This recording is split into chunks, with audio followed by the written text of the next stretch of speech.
100 stanzas. On the Middle Way. With commentary by Gyel-tsap. Chapter 7. Abandoning attachment to sense objects.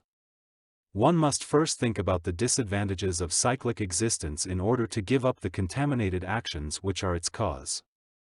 The beginningless cycle of rebirths is an ocean of suffering without any end at all, infested by 36 sea snake fetters of ignorance, pride and craving of worldly existence. It is churned by sea monsters of the 62 wrong views. And fraught with whirlpools of birth and death. Why are you ordinary childish people, drowning in it since beginningless time, not afraid? If one should fear to drown in a sea whose depth and breadth are apparent, how much more so in this one? It is like the following analogy: a sage who had 5 kinds of super-knowledge wanted to go beyond worldly existence. With miraculous speed he placed his foot on the summit of Mount Meru but died before he could reach the other side. After his death he was reborn as a god, and came before the Buddha, who told him, "I will show you the world, the source of the world, cessation of the world, and the path that leads to the world cessation in relation to your body, which is just 4 cubits high." When taught the 4 noble truths in this way, the sage understood them. Assertion: though cyclic existence has many disadvantages, those who are proud of their youth and so forth are not afraid. Answer: since youth and the like do not last, pride on that account is unreasonable. In this life youth lies behind old age, after death it is once more ahead, and then again it is behind old age. Though one imagines one can remain young, in this world youth, old age and death compete as if in a race, claiming, "I'm ahead, I'm ahead." Since none can always remain ahead, it is unreasonable to feel proud because of that. It is like the following analogy: the shadow of the wheel which crushes sesame seeds, sometimes falls in front and sometimes behind. Assertion: though one must go on to another life, it is not frightening. Answer: in worldly existence childish beings like you do not have the power to will their own rebirth in good rebirths as gods, humans, and so forth, but are under the control of other factors, contaminated actions and disturbing emotions. While in such a frightening situation, what intelligent person would be fearless? One should feel repugnance at being controlled by contaminated actions and disturbing emotions. One is like a piece of wood swept along by the current.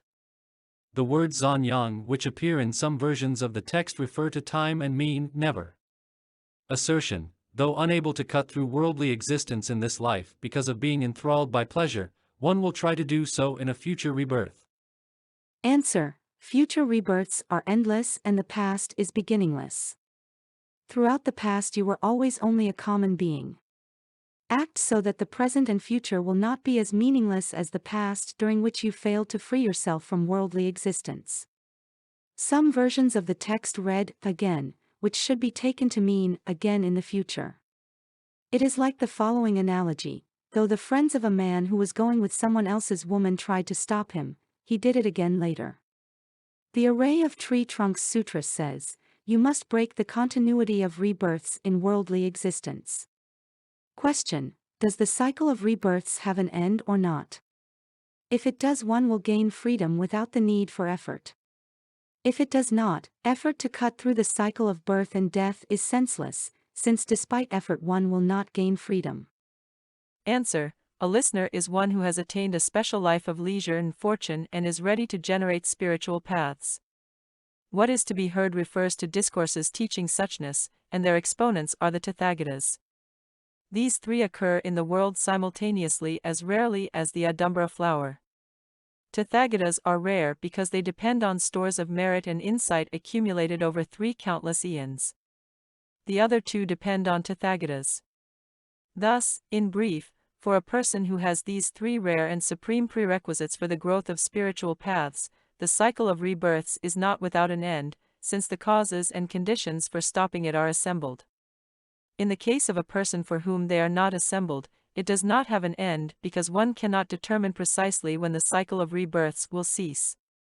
With regard also to its final mode of existence, it is not specified as either having or not having an end in terms of ultimate existence. The 3 are like the Adumbra flower. Assertion: As long as scriptural texts exist, there will be spiritual friends and oral transmissions of them. One may therefore try to end worldly existence in other rebirths. Answer: though the texts and the other two may exist, it is difficult to be a proper listener for the following reason: most people cling to the 10 non-virtuous paths of action, which is an unwholesome direction, and thus through the power of their actions they are reborn in different states. Since most common beings therefore go to bad rebirths, one should make effort to hear the teaching while the two prerequisites are assembled. Not to strive for liberation as if one's head were on fire is like crowning an idiot as king. It is like the analogy of carrying hemp in Candrakirti's commentary. 2 men went to fetch hemp, and as they were returning, they saw 2 loads of cotton. One of them put down his load of hemp and took the load of cotton. He arrived home carrying a load of gold. The other thought, "I've carried this load such a long way, how can I carry the other?" and he continued carrying the load of hemp. Similarly, the rich and powerful are attached to their own viewpoint and do not appreciate Buddha's words, which are supported by the reasoning of an unbiased mind. They say, "How can we give up these views to which we've been accustomed for a long time?" Assertion: although bad rebirths must be avoided because they are states without freedom, full of many kinds of suffering, one need not feel aversion toward good rebirths since they are happy states.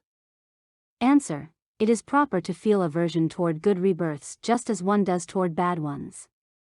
The remains of previous contaminated actions are seen only to debilitate even those in a good rebirth. Deformed limbs and members, defective senses, poverty, and so forth are the unwanted maturation of the ill deeds of human beings living on earth. Thus to the wise exalted, worldly existence seems like a slaughterhouse where living beings are killed. It is like the following analogy: a cherished minister was not afraid of the king and was punished later because of this. A certain king favored a minister by giving him the highest honors. Later, because the minister did not fear him, the king had his hands, feet, ears, and nose cut off. Similarly, those who are rich and do not think about future lives but heedlessly do ill deeds first experience their maturation after death in the hells and so forth. They experience the remaining maturation as misfortunes, when they are eventually reborn as humans. Question: if the wise see worldly existence like a slaughterhouse, why do ordinary people feel no horror?